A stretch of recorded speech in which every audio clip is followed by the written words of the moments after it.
आज आस बुली ଯିବା भगवान शिवशंकर पाखक कुआल ग्राम प्रस्थित ढेंकानाल डिस्ट्रिक्ट परजंग ब्लॉक कुआल ग्राम प्रस्थित ए मंदिर विशालकाय मंदिर कोणार्क मंदिर टू पुराणा मंदिर देखंतु आज्ञा बहुत सौंदर्य मंदिरटी आश्चर्य लगुच कारण ये बड़ बड़ पत्थर केमी बहुत बड़ बड़ उंचा जगह को नहीं मंदिरटी तैयारी होती सीधा सड़क भाव देखिपे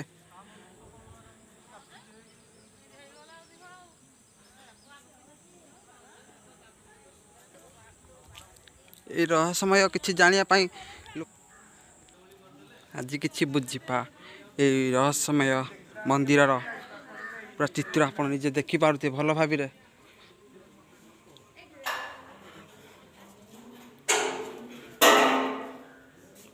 ये होती भगवान शिवशंकर आप निजे देखिपे यही जगह को जी आसी के फेरिकी जाना जी जो आशार आसी केवे भी कौ लोक भी एपर्यंत फेरिकी जाना जहाँ आम कहून कि लोक कहते एठी नना मैंने कहते आम आप समस्त को बुझी सारूनी देखु भगवान शिवशंकर अच्छा बड़ मंदिर भितर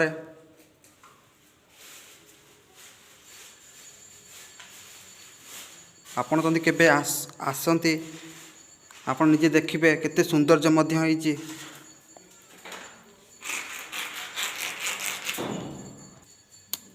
आस आज देखा मंदिर चारिपाख केते सौंदर्य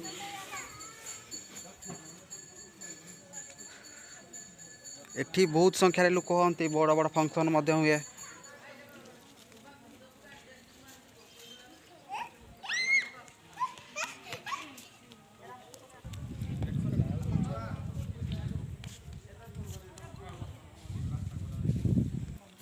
ये देखंतु केमिति पत्थर रे केमिति कलाकृति बनाई बहुत सौंदर्य हाँ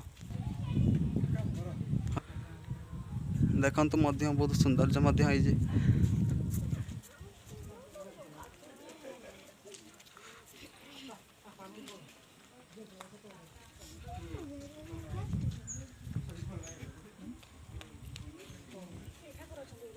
दीर्घ 1400 वर्ष धरी ये मंदिर टी स्थापन होइछि एक राजा बनई आज ये सब पचार की देखा ये केते वर्षर मंदिर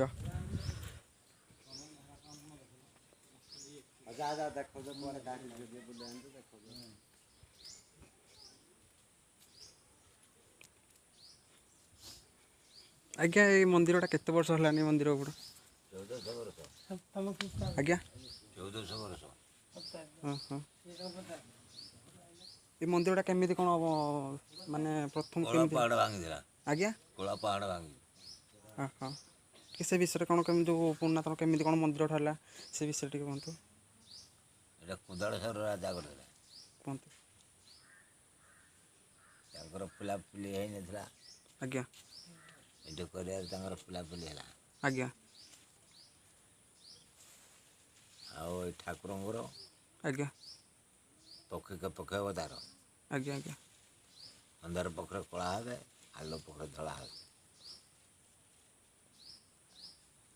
अंधार पखरे कला हे आलो पखरे धला हे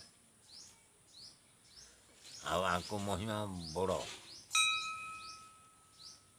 आओ ठिजी आसे भक्त कई फेल मारती धारणा फारणा सब पड़ू जन पड़ी धारणा आओ साप कामरा को भल पादुक उठू आओ ये जो मंदिर भोगराग नागुजी 8 बाण भोग बसुजी नीति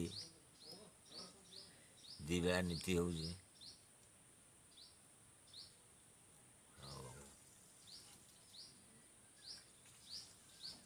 जानी आपण से विषय कहते आज्ञा এই যে ମନ୍ଦିର ହେଉଛି ସପ୍ତମ ଖ୍ରୀଷ୍ଟାବ୍ଦ ମନ୍ଦିର, ଆଜ୍ଞା 1400 ବର୍ଷ ପୂର୍ବର ମନ୍ଦିର। ଆଜ୍ଞା ଆଗ କୁହନ୍ତି ଲୋକେ ପୁରୀ ଏଡ଼େ ଜଗନ୍ନାଥ ଥିଲେ ବୋଲି। ତେଣୁକରି କେଉଁଠୁ ଚୂଡ଼ା କୁଟିବାରେ ଠାକୁର କୁଆଡ଼େ ଗଲେ କି କ'ଣ, ତେଣୁକରି ଯେତେବେଳେ ଦେଖିଲେ ଅଷ୍ଟଶମ୍ଭୁ ତାଙ୍କର ବହୁତ ବିଖ୍ୟାତ, ମାନେ 15 ଦିନକୁ କଳା ହୁଅନ୍ତି ଲିଙ୍ଗ, ଆଉ 15 ଦିନକୁ ପାଣ୍ଡିଆ। ଆଉ ଯିଏ ମାନସିକ କରିଥିବ, ବିଶ୍ୱାସ ଉପରେ ମାନସିକ ଯିଏ କରିବ, ଯାହାର 18 ବର୍ଷ ଯାକେ ପିଲା ଛୁଆ ହେଇନି ବି ଏଠି ପିଲା ଛୁଆ ହେଉଛି, ତାର ମନସ୍କାମନା ପୂର୍ଣ୍ଣ ହେଉଛି। ଯାହା ଯେମିତି ମନ୍ଦିରର ମାଜଣା ଫାଜଣା ସେବାସୀମାନଙ୍କୁ ଖାଇବା ପିଇବା ଏଇଗୁଡ଼ା ବି ସବୁ ଏଠି ଚାଲିଛି। ଆଉ ୟାର ବଡ଼ ବଡ଼ ଫଙ୍କସନ୍ ହେଉଛି ଶ୍ରାବଣ ମାସ 4 ପାଳି ସୋମବାର, ଦୁର୍ଗାଷ୍ଟମୀ ଆଉ ଜାଗର ଯାତ୍ରା, ଏଇ ବଡ଼ ବଡ଼ ଫଙ୍କସନ୍ ହେଉଛି ଏଠି। ଆଉ ଏଠି ଆମର ନନା ଯାଇ କହିଲେ ବହୁତ ସଂଖ୍ୟା ଲୋକ ହୁଅନ୍ତି ଏଠି, ବହୁତ ଫଙ୍କସନ୍ ମଧ୍ୟ ବି ହୁଏ ବଡ଼ ବଡ଼। ଆପଣ ନିଜେ ଦେଖିପାରୁଥିବେ ବହୁତ ସୌନ୍ଦର୍ଯ୍ୟ ମଧ୍ୟ ହେଇଛି। ଆଉ କିଛି ରହସ୍ୟମୟ ଜାଣିବା, ନିଜେ ଆପଣ ଦେଖୁଥିବେ କେତେ ବିଶାଳକାୟ ମନ୍ଦିର, ବହୁତ ସୌନ୍ଦର୍ଯ୍ୟ ମଧ୍ୟ ହେଇଛି। ଆଗରୁ ଶୁଣିଛୁ ବହୁତ ଭଲ ମନ୍ଦିର, ପୁରାତନ ମନ୍ଦିର, କେତେ ବର୍ଷ ହେଲାଣି ଜଣା ନାହିଁ, କିନ୍ତୁ ପ୍ରତ୍ୟକ୍ଷ ମନ୍ଦିର। ଆଉ ବହୁତ ଭଲ ଲାଗେ ଏଠିକି ଆସି ପୂଜା ପାଠ କଲେ, ଆଜ୍ଞା ମନସ୍କାମନା ପୂର୍ଣ୍ଣ ହୁଏ। ବହୁତ ଆଶା ବିଶ୍ୱାସ କରିବା, ବହୁତ ଲୋକ ମଧ୍ୟ କହୁଛନ୍ତି ବହୁତ ଖୁସି ଲାଗୁଛି, କାହିଁକି ନା ଏଇ ରହସ୍ୟମୟ କିଛି ଅଛି। କିଛି ଆଉ ଲୋକ ପଚାରି ବୁଝିବା କେମିତି ଏଇ ମନ୍ଦିରଟି ଖୁସି ଲାଗୁଛି। ମାସ ଟିକେ ସେଇ ମନ୍ଦିର ବିଷୟରେ କହିବେ, ଆପଣ କେତେ ଆଶାରେ ଆସିଛନ୍ତି, କେମିତି ଖୁସି ଲାଗୁଛି ମନ୍ଦିର ଆସିକି। ବହୁତ ଥର ଆଗରୁ ଆସିଛୁ, ଥର ବି ଆସିଛୁ। ଆଜି ଦେହ ଖରାପ ଥିଲା, ଆମର ହସ୍ପିଟାଲରେ 5-6 ମେଡ଼ିକାଲରୁ ରିଲିଜ୍ ହେଇକିରି ମନ ଭିତରେ ଗୋଟେ ମୋର ଆସିଲା ଧାରଣା ଯେ ନାଇଁ ଠାକୁର ପାଖକୁ ଗଲେ ମୋର ଏଗୁଡ଼ି ଭଲ ହେଇଯିବ, ସେଇ ଉଦ୍ଦେଶ୍ୟରେ ଆସିକି ଠାକୁର ପାଖକୁ ବହୁତ ଥର ବି ଆଗରୁ ଆସିଛି। ଆଜ୍ଞା ଆଜ୍ଞା କେତେ ବିଶ୍ୱାସ ଅଛି ଏଇ ମନ୍ଦିର ଉପରେ ଆପଣ? ବହୁତ ବିଶ୍ୱାସ ଅଛି, ବହୁତ ପ୍ରତ୍ୟେକ ଠାକୁର।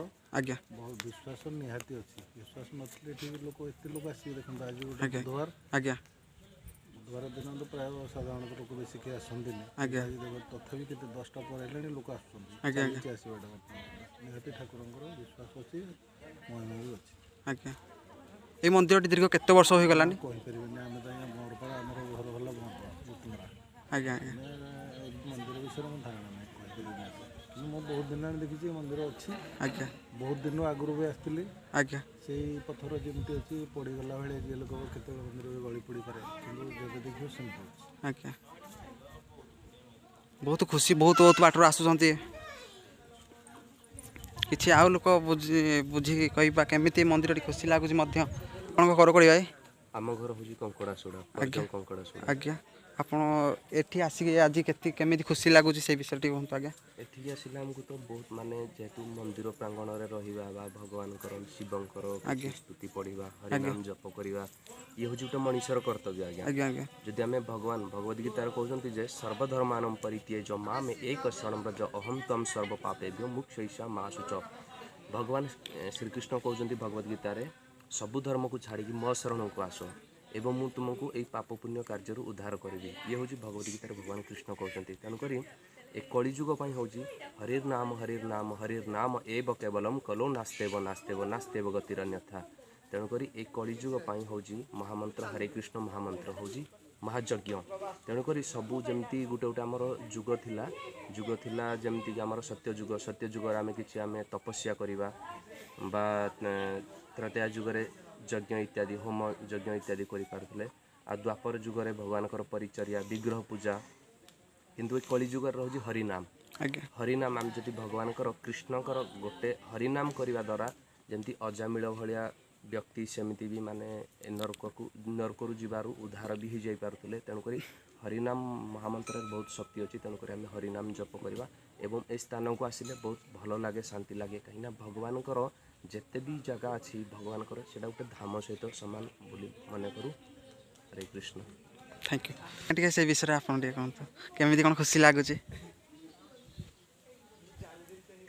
ଭଲ ଲାଗୁଛି ମନ୍ଦିର, ମାନେ ଭଗବାନଙ୍କୁ ଦର୍ଶନ କରିବା ପାଇଁ ଆସିଲେ ବହୁତ ଖୁସି ଲାଗୁଛି। ଭଗବାନ ସ୍ଥାନରେ ଆସିକି ହରିନାମ ଜପ କଲେ ଆହୁରି ମାନେ ଶାନ୍ତି, ମାନେ ମନ ବହୁତ ଭଲ ଲାଗୁଛି। ଆଜ୍ଞା ହରେ କୃଷ୍ଣ। ଆଜ୍ଞା ଆଉ କିଛି ପଚାରି ବୁଝିବା